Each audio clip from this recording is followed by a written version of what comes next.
नमस्कार। हम और आप अभी पढ़ रहे हैं पाठ 2 कक्षा 8। हम पढ़ रहे हैं बस की यात्रा। पिछले क्लास में हमने पढ़ा था कि लेखक और लेखक के मित्रों को पन्ना से जबलपुर जाना था, जिसके लिए उन्हें किसी ने कहा था कि शाम की 4 बजे की एक बस है जो सतना तक जाती है और सतना से फिर आपको ट्रेन मिलेगी जो आपको जबलपुर छोड़ दे। ठीक, यह पढ़ा था और उस बस की थोड़ी बहुत विशेषताएं बताई गई थी। अब उससे आगे हम चलते हैं। हम आगा पीछा करने लगे। आगा पीछा शब्द जो है वह शब्द आता है टाल मटोल करना। हम अब टालने लगे, इस बस से चलें कि ना चलें, टाल मटोल कर रहे थे हम। ठीक, लेखक ने कहा कि हम अब टाल मटोल करना शुरू कर गए। आगा पीछा, आगा पीछा शब्द का होता है मतलब टाल मटोल करना। तो लेखक और लेखक के 4 मित्र जो हैं, अब इस बात से वो टाल मटोल करने लगे, इस बस पे चढ़े या ना चढ़े। ठीक, तो अब आगे क्या होता है वो पढ़ेंगे तो पता चलता है कि उनके एक डॉक्टर मित्र थे लेखक के, जिन्होंने इन चारों को समझाया कि डरो मत, चलो। लेखक के डॉक्टर मित्र ने समझाया कि डरो मत, चलो। बस अनुभवी है, यानी बस को यह पता है कि क्या करना है, कैसे करना है। बस के पास पर्याप्त अनुभव है, पर्याप्त एक्सपीरियंस है, बहुत सारा एक्सपीरियंस है, बहुत सारी अनुभव है। इसके रंग रूप से यही पता लगता है कि यह चल देगी। हाँ, नई नवेली बसों से ज्यादा विश्वसनीय है। ठीक, नए बसों का क्या पता, हाँ नए बसों का क्या पता कहीं कुछ हो जाए। ये इस रास्ते पे बहुत दिनों से चलती आ रही है और इसे रास्ते का पूर्ण जो है वह अनुभव है। वह तुम्हें घबराना नहीं चाहिए, हमें चलना चाहिए। हमें बेटों की तरह प्यार से गोद में लेकर चलेगी। हमें बेटों की तरह, जैसे बूढ़ी हमारी माएँ जो हैं वह, हम उनके लिए कभी बूढ़े नहीं होते। वह जब भी जाए तो उनके गोद में हमें मजा आता है। आपको अपनी माँ के गोद में मजा आता है। उसी तरह इन्होंने इस बस को माता का दर्जा दिया और उन्होंने कहा कि बैठो चुपचाप, कुछ नहीं होगा, हम लोग आराम से चलेंगे। ये बस बहुत अनुभवी है, बहुत विश्वसनीय है और यह हमें अपने बेटे की तरह गोद में बिठाकर ले जाएगी। ठीक, हम बैठ गए। जो छोड़ने आए थे वो इस तरह देख रहे थे जैसे अंतिम विदाई दे रहे हो। ठीक, अब इस लाइन पर देख लो कि हम बैठ गए। ठीक है, डॉक्टर ने समझाया कि बैठ जाओ तो हम बैठ गए। अब जो लोग छोड़ने आए थे वह इस तरह देख रहे थे जैसे अंतिम विदा दे रहे हैं। बस की हालत ऐसी थी कि उस पर बैठा नहीं जा सकता है, लेकिन उन्होंने बैठना मुनासिब समझा, बैठ गए। अब जो लोग वहां के जान पहचान लोग थे वो छोड़ने आए थे स्टैंड में, बस स्टैंड में। अब वो लोग ऐसे देख रहे हैं जैसे अंतिम विदाई देते हैं, अब नहीं आएंगे, अब नहीं आ पाएंगे, अंतिम विदाई। हाँ, एकदम गमहीन चेहरा सब वो होता है उसमें, अंतिम विदाई की अब पता नहीं आएंगे कि नहीं आएंगे। एकदम से मायूसी छा गई थी उन लोगों के मन में। उनकी आंखें कह रही थी, यानी उनकी जो मायूस आंखें थी छोड़ने आने वालों की, वो मायूस आंखें कह रही थी कि आना जाना तो लगा ही रहता है। यानी यह संसार आने जाने का क्रम है, जो आता है सो जाएगा। राजा रंक फकीर, आना जाना तो लगा ही रहता है, आया है सो जाएगा। राजा रंक फकीर, यानी चाहे वो राजा हो, रंक हो, फकीर हो, गरीब हो, अमीर हो, कोई हो, अगर इस संसार में पैदा हुआ है, इस संसार में जन्मा है, तो वह एक ना एक दिन मृत्यु को अवश्य प्राप्त करेगा। ऐसी उनकी आंखें देखने से लग रही थी। ठीक, और आदमी को कूच करने के लिए, अब देखो, कूच करने के लिए एक निमित्त। अब देख लो, यहां पर कूच करना मतलब होता है, हम लोग जो पहले जब राजा लोग लड़ाई के लिए निकलते थे लड़ाई में सेना आगे बढ़ती थी, सेना लड़ाई के लिए निकलती थी, तो हम उसके लिए शब्द का प्रयोग करते हैं, कूच कर गई, सेना कूच कर रही है, सेना आगे बढ़ रही है। तो जब हम कूच करने के लिए, यानी हमें आगे बढ़ने के लिए, हमें जाने के लिए, हमारे जाने के लिए, हमारे कूच करने के लिए, हमारे जाने के लिए एक निमित्त, निमित्त का मतलब होता है साधन, ठीक, एक निमित्त होना चाहिए, ठीक, किस लिए क्यों जाना है, किस लिए जाना है, क्यों जाना है, तो वो निमित्त कहलाता है। जैसे निमित्त संप्रदान कारक को कहते हैं, कारक शब्द है, कारक हम व्याकरण में पढ़ते हैं, वो कारक में संप्रदान कारक को निमित्तार्थक कहा जाता है। हम कुछ काम कर रहे हैं, क्यों कर रहे हैं, किस लिए कर रहे हैं, तो वहां पर किस लिए, के लिए शब्द का प्रयोग होता है निमित्तार्थक के लिए।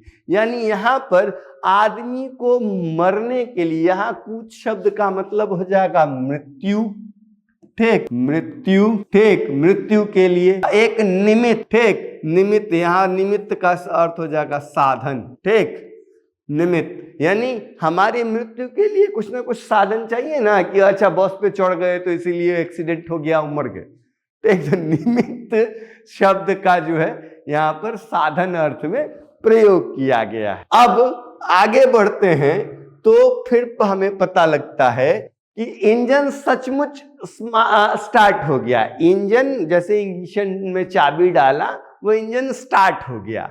इंजन के स्टार्ट होते ही ऐसा लगा कि सारी बस ही इंजन है। इंजन जब स्टार्ट होता है गाड़ी का तो इंजन हिलता है, ठीक, इंजन के स्टार्ट होते ही इंजन हिलता है, गाड़ियों के इंजन हिलते हैं, थोड़ा सा घर घर ऐसे करके वो हिलते हैं। तो जैसे ही वो इंजन स्टार्ट हुआ तो पूरी बस हिलने लगी थी। यानी इंजन ना होकर पूरा बस का जो है, पूरी की पूरी बस ही इंजन हो, और हम बस में ना बैठ करके इंजन में बैठे हुए हैं, तो पूरी बस हिल रही थी और बस के साथ साथ हम भी हिल रहे थे। अब उस बस के कांच में, उस बस की खिड़कियों में जो कांच लगी होती है, शीशा लगा होता है, वो बचे खुचे ही थे, यानी बहुत पुरानी बस थी, कांच वांच भी बहुत कम ही थे, ठीक, पूरी तरह कांच लगी भी नहीं हुई थी। वो जो शीशा होता है जो हम स्लाइड करके आगे पीछे करते हैं, दाएं बाएं करते हैं, तो वो बस की जो शीशे थे वो भी बहुत कम ही बचे हुए थे। और जो बचे हुए थे, जो शीशे बचे हुए थे, उनसे इन पांचों को बचना था। उन्होंने लिखा है कि इंजन में कांच बहुत कम बचे थे और जो बचे थे उनसे हमें बचना था। यानी वो जो कांच लगी हुई थी खिड़कियों में, वो कांच भी आधे अधूरे टूटे फूटे थे, ठीक, तो ऐसे हिल रही थी कि पता नहीं कोई कांच ऊपर से नीचे गिरेगा, हाथ में लगेगा, सर में लगेगा, मुंह में लगेगा, पता नहीं कहाँ लगेगा।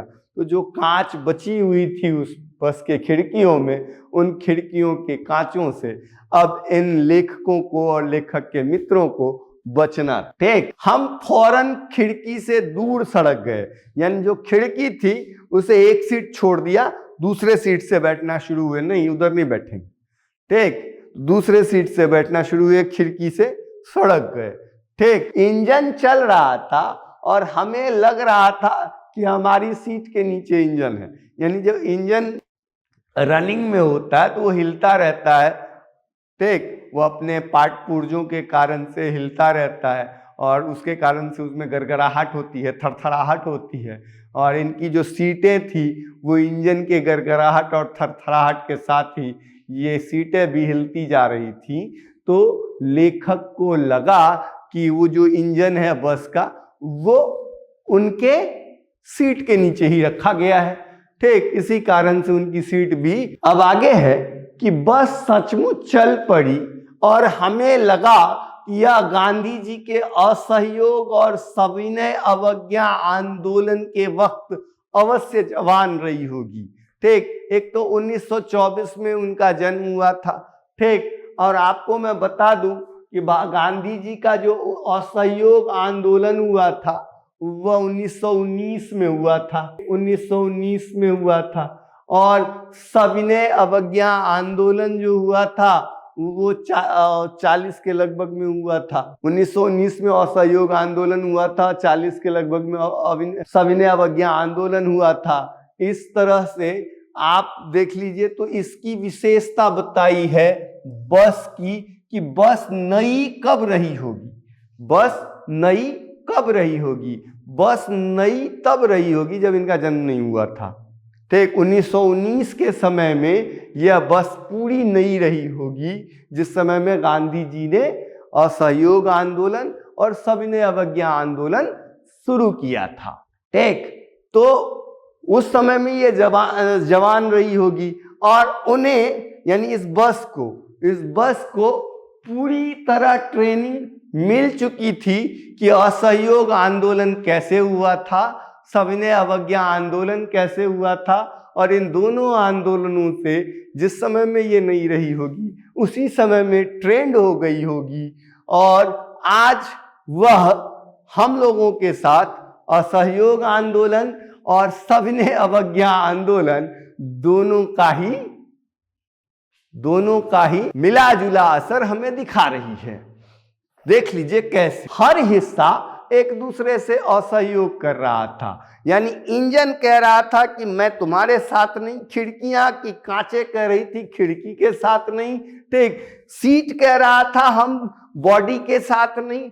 यानी पूरी की पूरी बस सविनय अवज्ञा आंदोलन के दौर से गुजर रही थी, एकदम विनय पूर्वक, हम तुम्हारे साथ नहीं, हम तुम्हारे साथ नहीं, हम तुम्हारे साथ नहीं, तुम अलग हम अलग, इस तरह का भाव एक दूसरे के साथ चल रहा था। सीट का बॉडी से असहयोग चल रहा था। सीट जो होती है बस की वो बॉडी से अटैच रहती है, लेकिन वो उससे असहयोग कर रही। कभी लगता सीट बॉडी को छोड़कर आगे निकल गई है, कभी लगता कि सीट को छोड़कर बॉडी आगे निकल गई है। 8-10 मील चलने पर सारे भेदभाव मिट गए। ठीक, 8-10 मील यानी 8-10 किलोमीटर की दूरी जब हमने तय करी तो हमारे अंदर से भेदभाव यानी कि सारे अंतर हमारे अंदर से मिट गए। सभी तरह के जो हमारे अंदर की शंकाएं थी वो दूर हो गई थी और हमें यह समझ में ही नहीं आ रहा था कि हम सीट पर बैठे हैं कि सीट हम पर बैठा है, सीट हम पर बैठी है। यानी हम सीट के ऊपर बैठे हैं या सीट हम पर बैठी है, कहने का मतलब यह है कि हमें पता ही नहीं चल रहा था कि हम कहाँ हैं, कहाँ जा रहे हैं, कैसे हैं, किस तरह बैठे हुए हैं। आज की वीडियो में इतना ही, अब आगे अगले वीडियो में, तब तक के लिए नमस्कार।